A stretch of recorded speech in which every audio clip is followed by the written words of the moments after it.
I'm Laura, and in this episode I'm joined by Antonia, Rwayda and Jasmin for a milestone episode.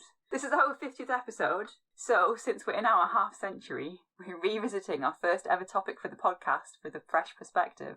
So we're talking about risks, but this time we're looking at climate change and how the risks would affect construction and infrastructure and what engineers can do about them. Antonia, what's your interest in all of this? So when I was thinking about risk, I was thinking how we kind of have to adapt to a new climate as we face climate change, and also given how we have to make so much changes, it can be quite expensive. We've got other social aspects, so it'll be interesting to see how we adapt to climate change, really. Yeah, and I guess as we go through this, we'll have some discussion about how we think that climate is likely to change and some of the challenges it might pose. Rwayda, have you got anything to add to that? You're a civil engineer, right? So I guess you'll be taking the sort of, well, what could we do about our infrastructure point of view? I'm quite interested to know and learn on what will happen to the climate change. First of all, because I teach civil engineering to the new generation who would have to face all these challenges. So we need to be prepared to know what's changing so we amend our material to cope with the climate crisis. My other side here is, as an engineer, I would want to know how are we amending our design and structures to cope with these changes. I like your point about teaching in the next generation of civil engineers. The climate change turbulence, I want to say, all the uncertainty we're facing and all the extreme conditions, that's going to persist for decades, it sounds like. So it won't just be us that has to deal with this, and who knows how far into the future it could persist.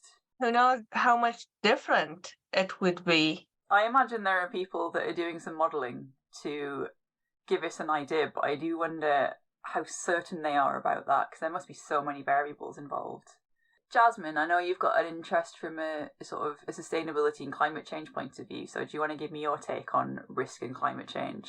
My area of research focuses a lot on impacts of climate change and what we can do to mitigate impacts to climate change from certain greenhouse gases. So for me, I think it's really interesting to see, because global temperature rises, they will happen. That's unavoidable. It's just what the magnitude is and how that's going to impact how climates change across different parts of the world, and as well as in the UK. And from there, what we need to do to our buildings and infrastructure in order to adapt to the new change in the climate. Again, it's figuring out what those uncertainties are. Yeah. And can we sort of hedge things? How much effort do we need to put in if there are sort of three different outcomes, and how probable are they? Going back to our first ever episode where we talked about what a definition of risk was, it was about what is the probability of a particular outcome occurring.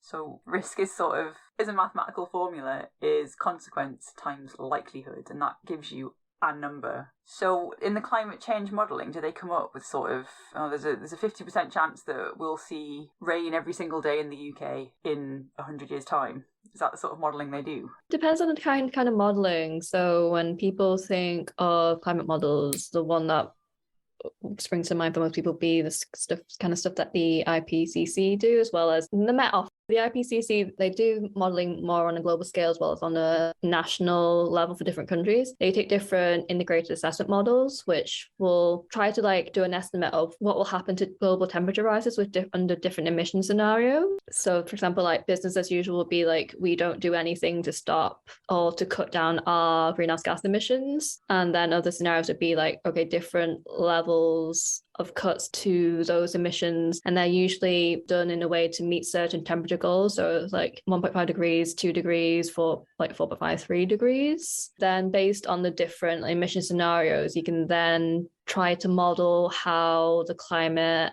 and the weather will change in different parts of the world. There is a really big range in the different emission scenarios, and how the climate and weather will change will really vary by region.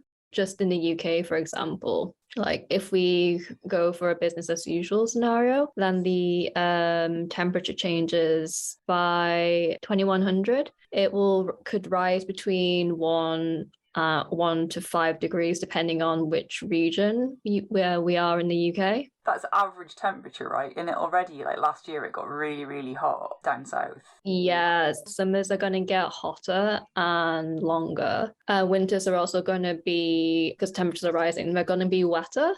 So we're going to see an increase in like intense rainfall, flash flooding, and those kind of events. But also because temperatures are rising, we're going to see less snowfall. And by less snowfall, I mean fewer days with snow. So we're going to set really intense periods where it puts down like meters of snow in a single day. Yeah, I mean, it could happen, like, because with climate change, we're going to get more extreme weather events. So while we are likely to get fewer days with snow, like we could like have something that like what happened in the US a few weeks ago, where it's like a massive blizzard. Unlikely, but it could happen. So generally, it's going to be sort of like tropical conditions if it's going to be warmer and wetter. But then with I wouldn't say it's going to be tropical here, but it's going to be warmer and unbearable because the UK is not designed for temperatures above 30 degrees. So I feel like this is straying into some of the things Rwayda was talking about. So I know last year when was it over 40 degrees in South UK? And like roads were melting and things were setting on fire. Yes, that happened last year in one of London airports. The runway melted and they stopped the planes going in and out. One of the reasons is the mixed design for the asphalt is not for hot weather, and that change make it more difficult to predict. So we need to revise the design standards to make sure we adopt for a hotter climate. It's even like if you think of the houses in the UK and the way they build them, they're not really resilient to heat waves. I watch a lot of Grand Designs of Kevin MacLeod. So I know from that building regulations say that there has to be a certain amount of insulation and they have to be not drafty, which is very different to the sort of house that I live in, which is old and is very drafty and poorly insulated. There's that design consideration that it has to be insulated and it has to keep airflow down to a minimum. Is that going to be a problem for people living in them if they're in a heat wave? Yes, because you would need to consider more ventilation to get the temperature down, depending if you use air condition or not. But again, due to the climate change, using air condition might not be the best solution. Personally, I'm a supporter of these systems, but if you think about the longer effect, that they won't really solve the problem, it would cause more problem in the future. So having ventilation in a certain way in the building is needed to accommodate for the heat wave. The other thing that I've seen in a hotter climate houses, you'll have like the ceiling is higher. I think also like the building materials you would think of need to be not trapping heat. So that's something that I kind of might disagree with. What I was reading in preparation for this was, the idea of net zero energy buildings. So, you can balance it with generating energy as well as energy efficient design. And they were saying in some cases, depending on what materials you use, trying to make it completely passive might use more energy intensive materials than what you would have saved if you use some active measures like air conditioning. And the benefit of air conditioning is it takes advantage of thermodynamic laws. So for like say 1 unit of electricity you put in, you get 3 times that amount of heating or cooling. So in that sense, it might be more beneficial to use that. The only risk is a lot of that uses refrigerants, which happen to also be greenhouse gases. So, there is work to have low, what we call global warming potential refrigerants. In the past, or ones that have been phased out, were 2,000 GWP, which is 2,000 kilograms of CO2 equivalent per kilogram of refrigerant release. And now we're getting to tens. It's an improvement that's being made, so if there is any leak, it will be better. I quite like this idea, to be honest. I did not come across this. All I came across is using other things like green roof technology to reduce the heat in the house without having to have air condition. That's quite interesting to see what different aspect of different scientists were coming with, which means we're heading in the right direction at least. It kind of sounds like Antonia was talking about sort of emerging research that's maybe not yet made it all the way into like building regulations. Whereas, Rwayda, given your background in civils and your excitement about building bridges, I imagine you were looking at structural materials. Yeah, that's what I was looking at. What using the technology in a smart way without hurting the environment is quite a really good thing. There are also other solutions that don't require technology, such as planting more trees to create natural shade, and also building houses so that the glass isn't facing the south, if you're in the northern hemisphere, to reduce the amount what we call solar gain. So during the day when there's sun, it kind of traps the heat in the building. Instead, have it facing the other way. Simple solutions that don't require huge amount of technology but might be just a bit more restrictive. And that agrees with what I was reading about the use of reflective surfaces. Does window size have an impact on like how much heat gets retained or escapes the building? Yes. Okay, so it's smaller windows that are better, basically better like insulation. Yes, and there's lots of types of glass to control that too. So like we already know about double glazing, but the type of the glass itself, you can use a different type that would reflect a bit of the heat and let in the light. See, at the minute, going back to grand designs again, it seems to be about south-facing windows so that they'll bring the heat in the winter when you want to be minimising your heating bill, but somehow allows the house to not be so hot in the summer, which I never quite understood, to be honest. But they always seem convinced it was the most efficient placement of a window in the current climate. I was going to say, it feels like in 100-year times there'll be the sudden trend for houses that then point the other way and have north-facing windows or really small windows. We can ask a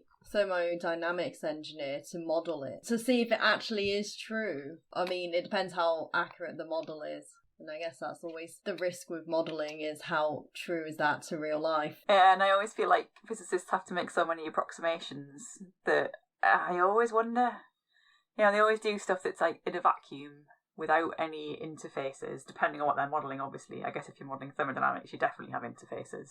So it'd be a pointless model otherwise. Yeah, that's why I said an engineer, not a physicist, because I feel like an engineer might put different kinds of assumptions. Maybe not vacuum, but just maybe, I don't know where this is going. I think you've just insulted all our physics listeners. I have a physics background. Yeah, so if Laura says it's okay, then that means all physicists are okay with that, right? That's definitely how this works. Sarcasm, so heavy. You have to make, though, some, not necessarily approximations, put some constraints on what you're doing, because physicists know that there are limitations to our knowledge. One of the other things you mentioned, Jasmin, to change topic completely and get away from my physicists, what you all doing speech, was about flooding. You mentioned that it would be more likely to get flash flooding. Yeah, so that's to do with having just wetter winters. Yeah, so in general, like the northwest of the UK will experience more rain than like other parts, so like the southeast and parts of Wales. So I feel like the northwest already gets a lot of rainfall. It's likely to get better with all like more rainy days. So it's going to get worse for me and Antonia in Manchester.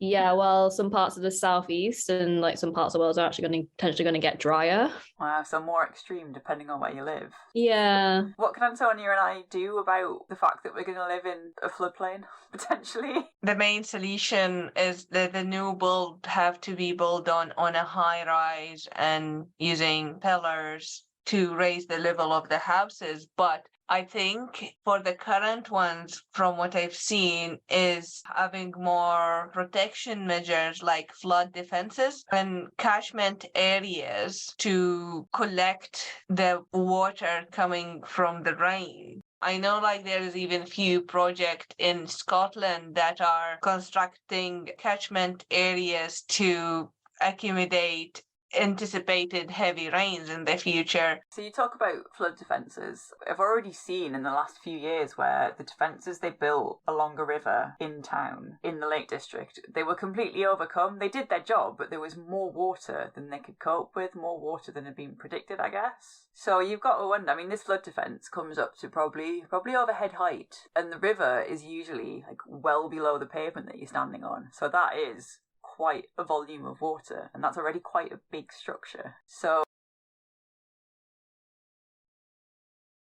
I think is the other thing is just having more catchment areas. And the good thing about the catchment areas, you can reuse that water to do other things with it because floods are coming and the droughts are coming at the same time. So I think what we need to do is to be wise on what to do with the extra water when we get it. We need to store it. The problem is all water is wasted. I suppose if Galia, our water engineer, were here, she'd say, oh, it kind of gets recycled anyway. But then again, we've also seen droughts where towns, again, I think it was down south of England, wasn't it, completely ran out of water. Their supply just dried up. It was pretty bad, even in London over the summer, because there was like hosepipe bans and people were banned from having like barbecues in any public spaces just because there was quite a few like fires. Yeah, and then no resource to put it out if you don't have that water. So it sounds like the solution to that is to build some massive pipeline somehow. I think that was a plan at one point, was to pump water from the northwest to the south. Yeah, so what we're going to do is we're going to repurpose HS2. Or it could be concurrent, you know? Why is it? It's not competing. It could just be at the same time. So we're going to have water going through this train tunnel as this maglev train's coming up it. That was what I used to think as a superpower would be really good, was if you could control water and ice. And, you know, the whole, like, ultimate world peace move would be to, like, bring all the water from, like, the flooded places and put it in the places with deserts and drought. That was, like, one of my, like, if you had a superpower, what would it be? And I thought, yeah, I want to be Storm from X-Men. But it's an interesting paradox that I saw as well, which was humidity.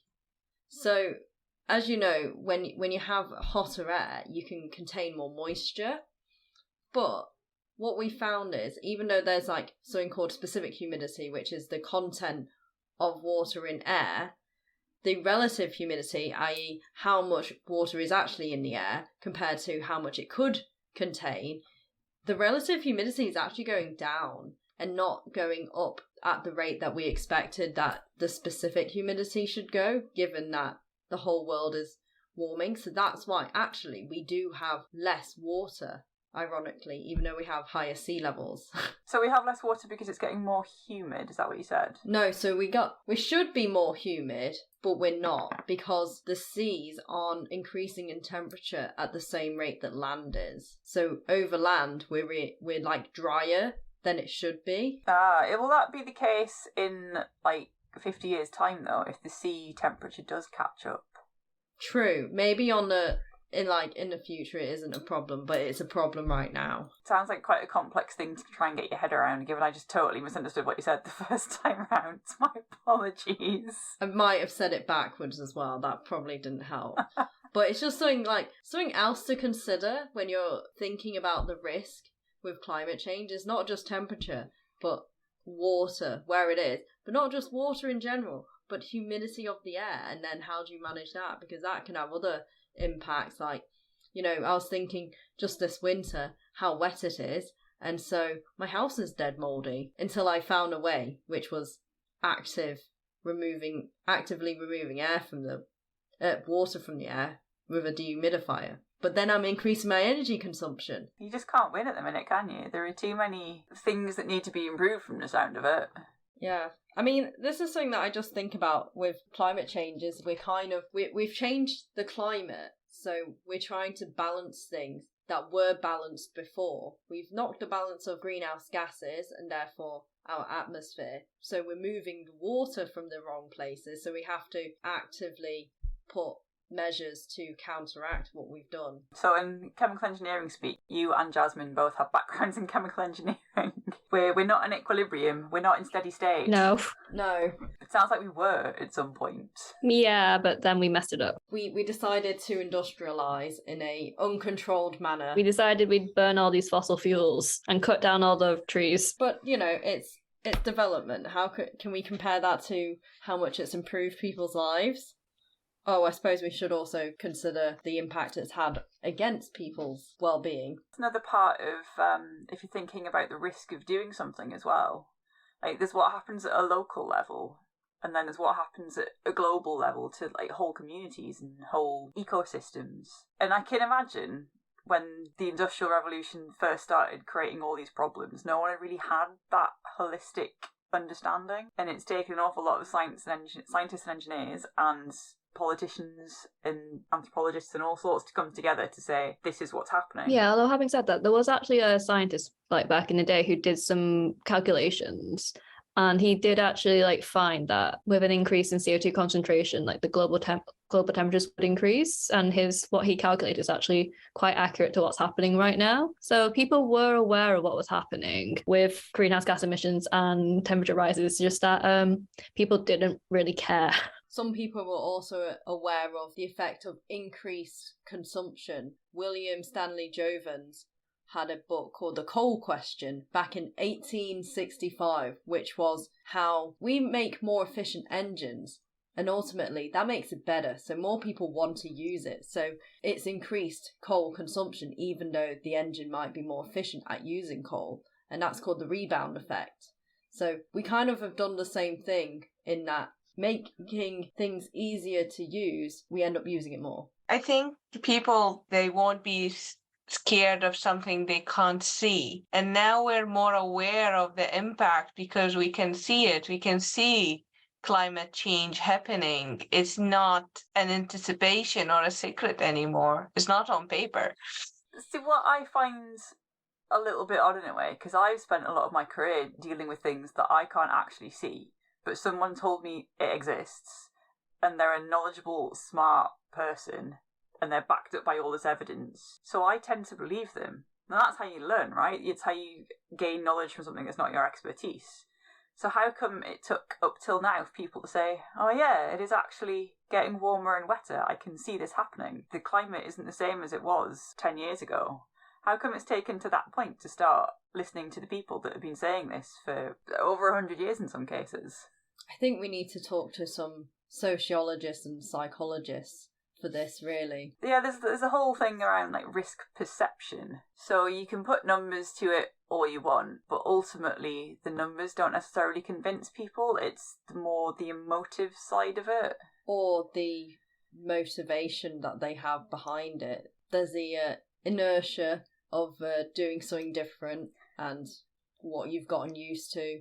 It could be also the fear factor. You know, we have quite a lot of negative communications when it comes to climate change. So no one really wants to almost deal with it because it's just a bad time. You'd rather bury your head in the sand. Yeah, I also wonder if there's sort of almost an economic impetus because you need to create new technologies to fix a problem that you've not yet found a solution for. And that opens the gates to companies that weren't necessarily working on something, or startup companies, to do something new. It's called disruptive technology. It's kind of a weird buzzword because no one likes being disruptive, right? That does seem to be the trend though as well. People are saying disruptive technologies are the way to go. Yeah, almost as if people are starting to say, well, we can't keep doing what we've always done because terrible things will happen. We'll run out of resources. The environment will be a complete mess. So disrupting is good. It's interesting to see, having started with this definition of risk as a numerical thing, there are now all these, I guess, touchy-feely considerations. I feel like that kind of strays a little bit away from the technical sciencey stuff that we all prefer to talk about. So should I bring it back to technical sciencey stuff?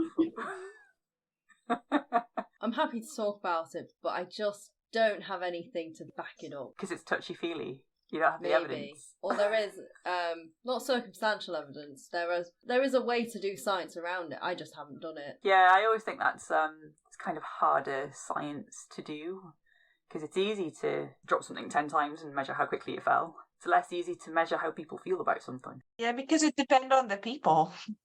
And that's why it's hard. And your methodology as well. It's a whole social sciences is a whole other thing that I kind of stray into a little bit. And I'm always fascinated by it. And I'm always impressed by the work that social scientists do. But the more technical thing I was going to talk about was I heard about a project in the UK. It's one of the few big civil engineering projects that actually finished. I think it finished early and under budget. Probably. That's unique. Yeah. Yeah, I might be wrong about those two, but it was definitely impressive for how successful the project was.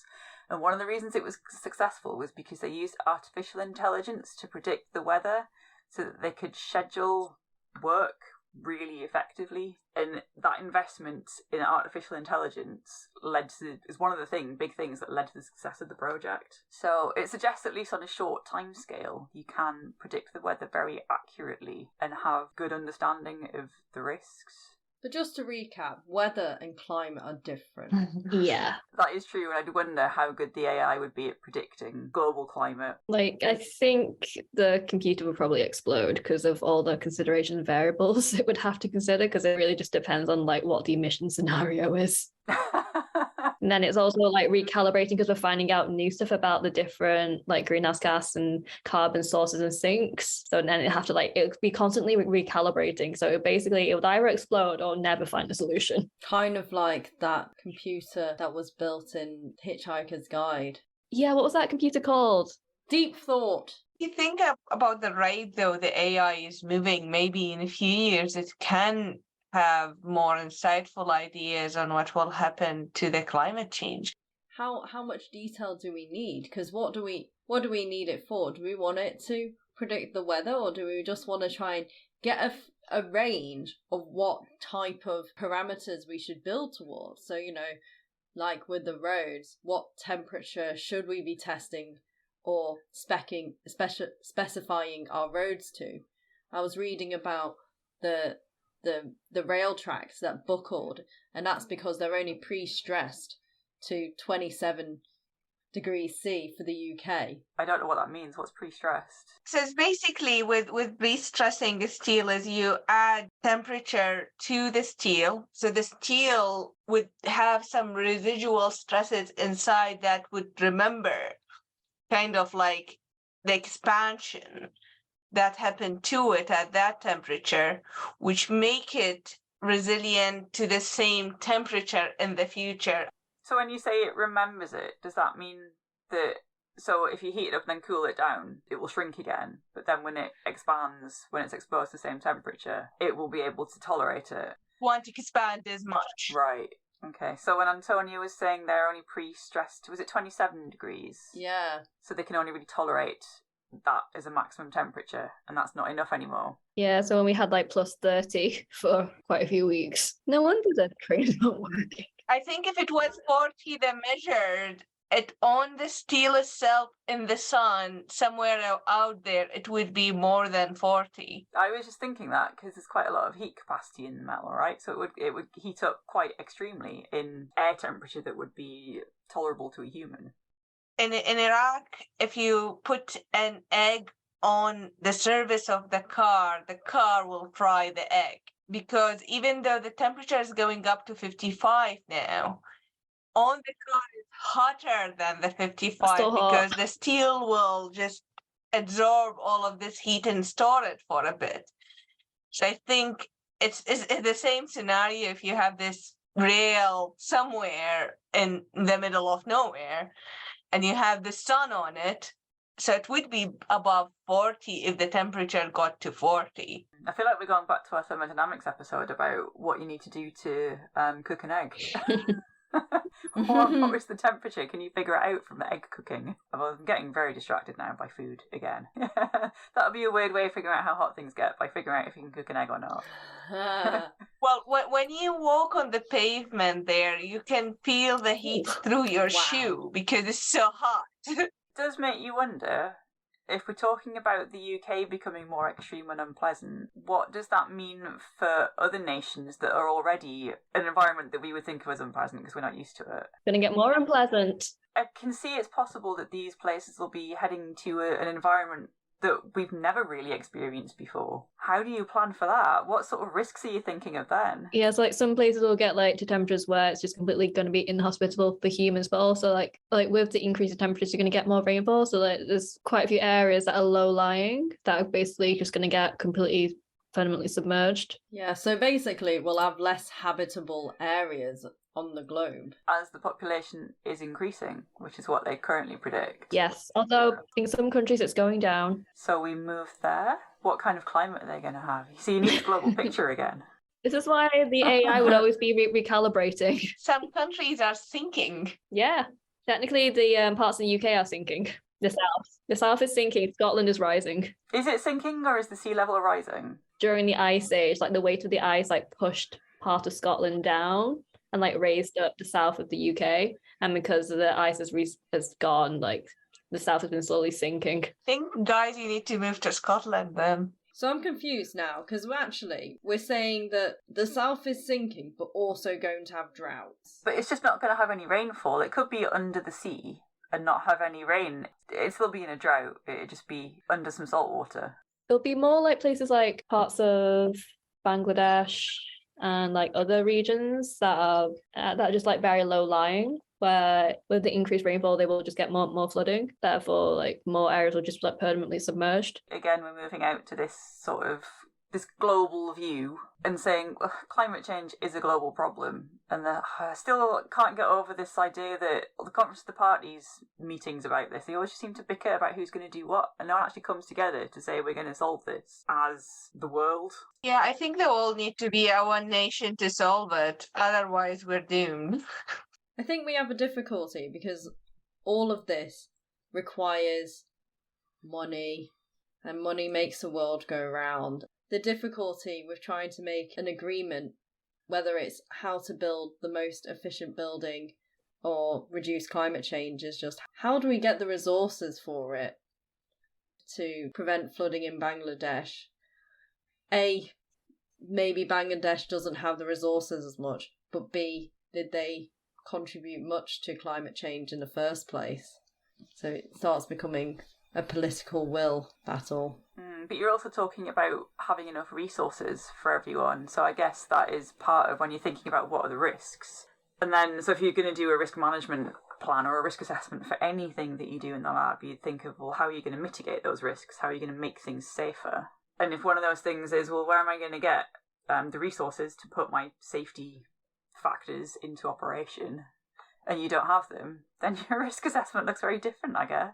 Again, we've strayed away from the technical science and engineering stuff quite a bit. Yeah. And we're talking about geopolitical forces now. So I feel like that is probably a good place to leave it. It's been a very different flavour of conversation compared to our very first episode about risk. But it's also been interesting to see how the podcast has evolved, and it's been almost 2 years since we did that first episode. We've sort of grown to get this like really big picture, and like science engineering does this little bit of it, and then there are all these other factors to consider. I think we've done that quite a lot in a lot of these episodes, and we've sort of gone into politics and social aspects quite a lot as well. I wonder if that means we should sort of rethink about the title a little bit. Maybe that's a good thing to feed back on if you're listening to this. Our anniversary episode comes up in February, and I think we'll be doing something a bit special for that one as well, so you can stay tuned, and we'll see you next time. Bye. The views expressed in this podcast belong entirely to the person that said them. They do not represent any industry or organisation. If you enjoyed listening to these views, it would really help us out if you could rate us, leave a review and tell a friend. This podcast was sponsored by no one, but if you're interested in funding us to continue to have frank discussions about science and engineering, please get in touch.